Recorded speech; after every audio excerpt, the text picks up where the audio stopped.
নমস্কার বন্ধুরা, সুমিস ফুড ক্রিয়েশনসে আপনাদের সকলকে স্বাগত জানাই। আজ বানাবো দারুণ স্বাদের সুস্বাদু পাকা আমের কেক। কেক ছোট বড় প্রত্যেকেই খেতে ভালোবাসে, আর বাড়িতে যদি কেক বানানো হয় তাহলে তো আর কথাই নেই। এই কেকটা বাড়িতে বানানো থাকলে বাচ্চাদের টিফিনের চিন্তা কিন্তু অনেকটাই কমে যায়। তাহলে চলুন চটপট বানিয়ে ফেলি পাকা আমের কেক।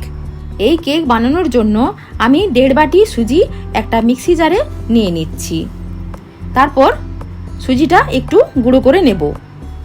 সুজিটা আমার গুঁড়ো করা হয়ে গেছে।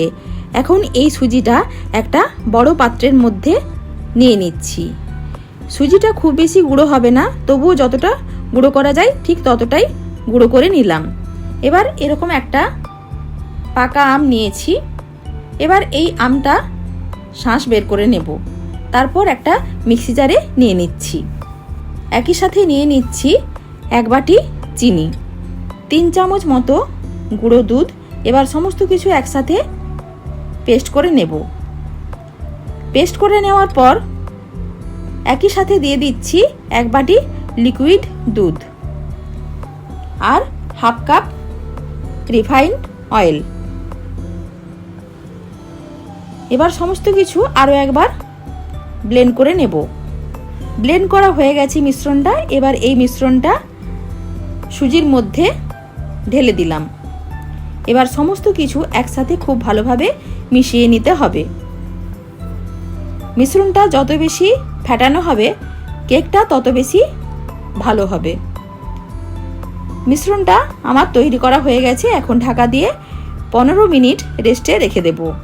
এদিকে গ্যাসের উপর একটা কড়াই বসিয়ে দিয়েছি, তার মধ্যে কিছুটা পরিমাণ বালি দিয়েছি আর মাঝখানে একটা স্ট্যান্ড দিয়ে ঢাকা দিয়ে কড়াইটা খুব ভালোভাবে গরম করতে দিয়ে দিলাম।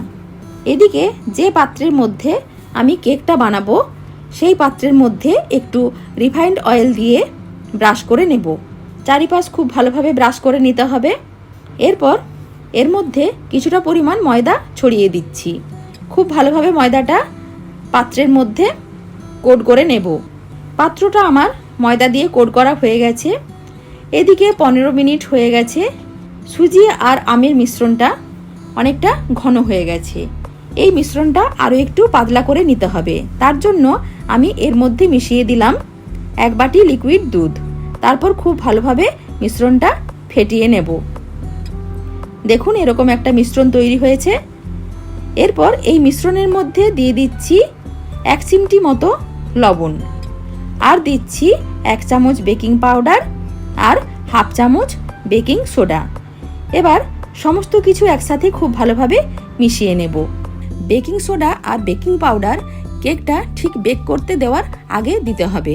খুব বেশি আগে দিলে চলবে না, তাহলে কেকটা খুব ভালোভাবে ফুলবে না। এরপর যে পাত্রটা আমি কেক তৈরি করার জন্য রেডি করেছিলাম সেই পাত্রের মাঝ বরাবর এই মিশ্রণটা ঢেলে দিচ্ছি। পাত্রটা কিন্তু আমি খুব বেশি ভর্তি করব না, মোটামুটি হাফের থেকে একটু বেশি দিলাম। কিছুটা জায়গা ফাঁকা রাখলাম, তাহলে কেকটা যখন বেক হবে তখন ফুলে ওঠার জায়গা পাবে। এবার এই কেকের পাত্রটা একটু ট্যাপ করে নেব, তাহলে ব্যাটারের মধ্যে যে বাতাস আছে সেই বাতাসটা বেরিয়ে যাবে। আগে থেকে যে কড়াইটা গরম করতে দিয়েছিলাম সেই কড়াইয়ের মধ্যে এই পাত্রটা বসিয়ে দিচ্ছি। তারপর ঢাকা দিয়ে 10 থেকে 15 মিনিট হাই ফ্লেমে বেক হতে দেব। 15 মিনিট পর ওপর থেকে ছড়িয়ে দিচ্ছি কিছুটা পরিমাণ আমন্ড কুচি আর দিয়ে দিচ্ছি কয়েকটা কাজু বাদাম আর দিলাম কুচি করে রাখা আমসত্ত্ব। এতে কেকটা খেতে অনেক বেশি ভালো লাগবে। আবারও ঢাকা দিয়ে 20 মিনিট লো টু মিডিয়াম ফ্লেমে কেকটা বেক হতে দেব। 20 মিনিট পর ঢাকা খুলে কেকটা চেক করে নিচ্ছি একটা কাঠি দিয়ে।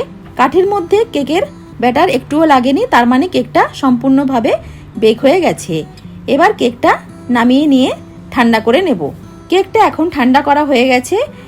এবার একটা ছুরি দিয়ে চারিপাশ থেকে পাত্র থেকে কেকটাকে একটু ছাড়িয়ে নিচ্ছি। এবার এই পাত্রের মধ্যে একটা প্লেট ঢাকা দিয়ে উল্টে নেব, তাহলে কেকটা খুব সহজেই পাত্র থেকে বেরিয়ে আসবে। এবার আরও একটা প্লেট ওপর থেকে চাপা দিয়ে উল্টে দেব। তাহলে কেকটা খুব সহজেই সোজা হয়ে যাবে। দেখুন কত সুন্দর কেকটা দেখতে লাগছে। এই কেকটা খেতেও খুব ভালো হয়। আপনারা অবশ্যই কিন্তু এইভাবে কেকটা বানিয়ে খাবেন, খেতে কিন্তু খুবই ভালো লাগবে। এবার এই কেকটা একটু কেটে আপনাদের দেখিয়ে দিচ্ছি কেকের ভেতরটা কিরকম হয়েছে। দেখুন খুব ভালোভাবে কেকটা ফুলে উঠেছে আর কতটা স্পঞ্জিও হয়েছে।